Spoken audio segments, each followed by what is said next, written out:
raste ku Flogert Muça ka marrë 7 vota në kuti dhe në proces verbal janë bërë 47, pra me një marsh gjigant rritje dhe jo me 1 apo 2 vota që mund të jenë dhe gabime njerëzore në shkrim, se për shembull, njëri komisioner thot sa vota kishte Flogerti, po bën proces verbal ai. 8 thot ai. Sa 8, edhe i gjon si 5 fjala vjen dhe e vendos 5 atje. Pra këtu kjo dallohet me 1 vot, 2 vota, ku diun se çfarë në një kuti.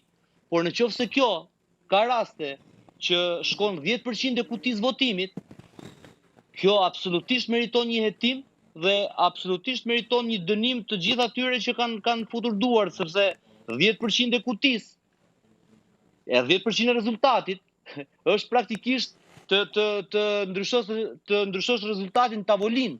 Dhe këtu është i gjithë grupi numërimi që duhet të çuar për ndjekje nëse ka raste të tilla. Se edhe të opozitës që e kanë aprovuar, edhe ata të tjerë që e kanë bërë ose anasjellta, janë barabartë në faj. Kështu që në këtë kuptim absolutisht që duhet dhënë një shembull, por nga ana tjetër nuk duhet harrojmë dhe gjë tjetër. Është një mësim ky rinumërim që është një mësim për opozitën që përpara se të bëj akuza të tejfryra që këtu ka ndodhur masakër e farë, sepse thash, duhet që të paktën kryetari i partisë të mbledhë mirë informacion në terren, sepse mund ta kenë gënjur të tjerë. Pra, unë shoh që doktorin e kanë, ose doktori e di dhe po luan një lojë të madhe që ka farë, sepse thash, ose e kanë gënjur dhe tani kanë mbetur brenda. Pra, i ka thënë, ku diun, Luciano në Shkodër që ne kemi patur 25.000 vota, po 7.000 i kanë vjedhur në numërim, dhe doktori e ka besuar, ose doktori pastaj e di shumë mirë rezultatin e tij, thjesht po fiton kohë, edhe do shkojnë në parlament, do betohet dhe do vazhdoj jetën parlamentare duke bërë ca protesta dhe duke vazhduar përpara. Por në çdo rast, opozita e radhës, kushdo qoftë ajo, qoftë socialistja në 2029 e kështu me radhë, duhet që të nxonë mend dhe të ndryshojnë kulturën e sjelljes, që kur humbet të dalësh dhe të përshëndesësh siç bëjnë në çdo vend edhe në Kosovë, jo më tutje, përshëndesësh fituesin dhe gjitha pretendimet ti çosh atje ku është përçuar. Se nëse do ishte ashtu siç thot doktori ose raste që ai me drejt i tregon me video, që ndodhin dikush voton 2 herë, 3 herë kështu me radhë, pa diskutim që ato duhen dënuar dhe duhen bërë shembull që të mos përsëriten më kurrë.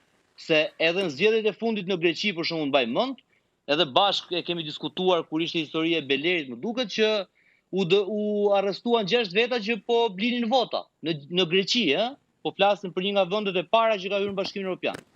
Në këtë kuptim, nuk po e them për të relativizuar, por po them që është një fenomen që ndodh, që duhet dënuar, por duhet parë sa ky fenomen ose ky i tjetërsimit votave në kuti me proces verbale e tjera me radhë, ndikon në rezultatin përfundimtar. Se që e bën pis procesin, kjo nuk diskutohet. A e delegjtimon atë duke thënë që prit se ky nuk është proces sepse fituesi është ky tjetri, por padrejtisht e ka marrë ky tjetri, kjo pastaj me sa duket nuk ka rezultuar në këto zgjedhje. Okej, Flogert, duke ndalur tashmë tek ajo që ti përmendë Berisha me denoncimet që nëse provohen, patjetër duhet shkojnë në tribunal, si po duket strategjia që ka zgjedhur Berisha për dalë për ditë në foltore, për të treguar video, vërtetësia atyre për të shimë janë video të siguruara, ndoshta nga kamerat e vetë që në votime, nuk e di mbetet për të parë nga ato video, por në fakt aty tregohet që ka raste. Pra nëse i shoh me vëmendje, duke marrur padyshim me skepticizëm, duke qenë ndryshues për vërtetësinë, por prap, nëse i sheh, ato video tregojnë diçka. Pra nuk tregojnë që ka qenë gjithçka perfekt. Jo, unë nuk jam skeptik fare, unë jam i prirur ta besoj 100% çdo video që nxjerr Sali Berisha. Nuk është fare problemi aty. Pra, a ka ndodhur që dikush ka votuar 2 herë, 3 herë? Patjetër që mund të ketë ndodhur. A ka ndodhur që dikush ka votuar dhe për familjarët ose ka votim familjar? Patjetër që ka ndodhur. Pra, fatkeqësisht për ne nuk është risi kjo. Kjo ka ndodhur te ne që në 92-shin e deri më sot. Fatkeqësisht e përsëris. Strategjia e doktorit ka për mendimin tim 2 audienca të synuara. Audienca e parë e synuar janë sigurisht shqiptarët. për të justifikuar rezultatin, që pavarësisht se unë mora 300.000 vota më pak se Edi Rama,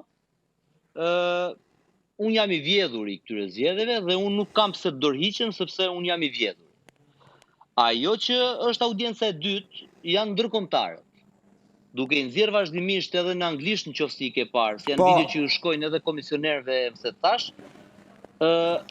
tenton të legjitimoj veten tek ata si i dhunuari në këto zgjedhje dhe të nxjerrë një raport sa më negativ për zgjedhjet që ta ketë si instrument për të mos u tërhequr dhe mos u dorëhequr për ndaj Nenit Basha që ka bërë vetë në statutin e Partisë Demokratike. Pra, janë dy audienca, por ka një qëllim. Qëllimi është të justifikohet përpara demokratëve, por përpara shqiptarëve kryesisht, që nuk jam humbës, por jam i vjedhur. Ky është thelbi. Problemi është që ndryshe nga 2009-a e Edi Ramës, me rushdien e famshme, ku Edi Rama thoshte hap kutit apo largohu dhe bëri grevuri e djera me radhë dhe kutit fletë të votimit u dogjën, nuk u hapën. Sot që flasim kutit janë hapur. Dhe po tregojnë që po, ka patur probleme, po, mund të ketë patur manipulime, ka patur shkelje të rënda penale që dikush ka votuar më shumë si herë se thash, por në finale, numri i rasteve që janë në shkelje të ligjit, nuk e përligj ose nuk i zhbën legitimitetin e zgjedhjeve, nuk përligj akuzën e opozitës që kjo e gjitha ishte një farsë. Ky është thelbi.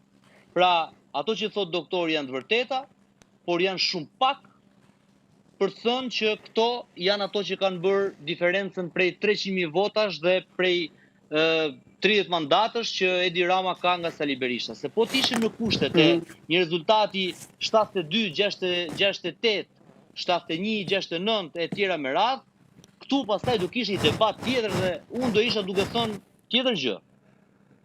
Sepse unë, në rastë që nxjerr doktori, edhe sikur të t'i shumë fishoj me 10 edhe me 100, sërish rezultati është aq i thellë sa nuk ka manipulim që e përligj. E kupton?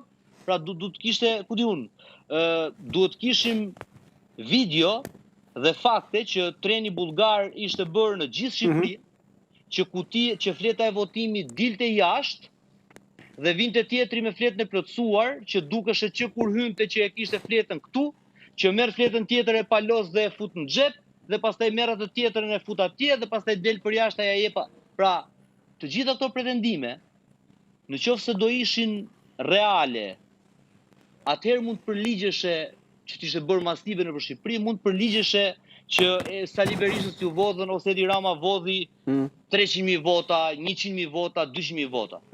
Fakti që ka shkelje ligji nga personat caktuar, nga komisioner socialist, nga numrues se të thash në qendra të ndryshme, e dëmton procesin. Pra, Bashkimi Evropian do thot prit se ky nuk ishte një proces i standardeve europiane, por kjo nuk do të thotë që ky nuk ishte një proces që në fund nxorri fitues atë që është fitues. E kupton? Kjo është diferenca dhe doktori po bën maksimumin me europianët që të nxjerrin një raport që ta ketë si argument dhe me shqiptarët duke ju dhënë çdo ditë material dhe taxhi që ja, un jam i vjedhur i madh i kësaj historie, por ka histori në disfavor fatkeqësisht opozita, se po ta bënte dikush tjetër, për shembull Lapaj, Shehaj e kështu me radhë, do ishin më të besueshëm dhe do na dhimbseshin më shumë në kuptimin politik fjalës. Doktori ka historinë e 2009-s që unë thash që i dogji fletë të votimit dhe nuk ja dha opozitës rinumrosh. Doktori ka historinë e tmerrshme të 2011-s, kur në Komisionin Qendror të Zgjedhjeve të Arben Ristanit, kutia e votimit mes Bashës dhe Ramës hapi si fuqi dhe futej dora dhe nxirreshin nga kapaku fletët. Dhe aty kthehesh rezultati nga 10 vota para Edi Rama në disa qindra para Lulzim Bashë. Pra, e shkuara nuk po merrem me 96-ën, po flas vetëm për shekullin e 21 që po jetojmë. 2009-2011. Pra, në këtë kuptim, doktori ka të gjithë të drejtën që të kërkoj dhe të demaskoj absolutisht çdo akt deformimi vote dhe e falenderojmë që e bën, por nga ana tjetër, nuk e merr dot si benefit politik, sepse kur ka patur zgjedhje në duara i vet, nuk është treguar i mëshirshëm për votat e kundërshtarit. Madje nuk i ka lejuar kundërshtarët as t'i numërojnë votat, dhe madje ju ka marrë kundërshtarëve fitoren në mes të ditës, në mes të KQZ-s, në mes të Tiranës, me ambasadorin amerikan që përvishte mëngët, po duash ti. Okej. Flokert, shumë faleminderit. Kënaqësi bisedoj me ty, ke bërë disa mungesa, po do jemi më shpesh besoj, por të mungesat justifikuara këto, padyshim. Turoj një vim ditë sa më të mbar. Faleminderit shumë Flokert. Ishte kolegu Flokert Muça nga Lexo.al. Okej, dashëmi, këtu vjen fundi i transmetimit për sot, për lajmet e fundit nga vendi, rajonit dhe bota. Shkarkoni aplikacionin Euronews.al në App Store dhe Google Play. Mos u largoni, pas pak vjen kolegu Ilir Kasafer me zhvillime shumë interesante. Bashkë do shihemi sërish nesër në 11:30. Deri atëherë, kalofshi bukur.